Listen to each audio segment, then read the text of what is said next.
பூஜை அறையில் எப்போதும் ஒரு விளக்கு அல்லது லைட் எரிந்து கொண்டிருப்பது நல்லது. பூஜை அறையில் விளக்கெண்ணெய், நல்லெண்ணெய் அல்லது நெய் பயன்படுத்தி விளக்கு ஏற்றலாம். பூஜை அறையில் இரட்டை விளக்கு ஏற்றினால் அதிர்ஷ்டம் உண்டாகும். அவை ஒரே மாதிரியாக இருக்க வேண்டிய அவசியம் கிடையாது. அகல் விளக்கு அல்லது உங்களுடைய காமாட்சியம்மன் விளக்கு என்பது போலவும் ஏற்றலாம். பூஜை அறையில் தினமும் காலை மாலை இருவேளையும் தவறாது எண்ணெய் ஊற்றி திரி போட்டு விளக்கேற்றி வைப்பட வேண்டும்.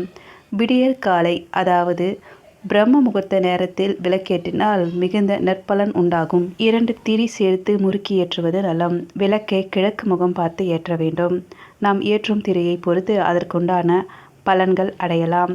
விளக்கெண்ணெய் ஊற்றி தீபம் ஏற்றுபவர்களுக்கு புகை ஏற்படும்.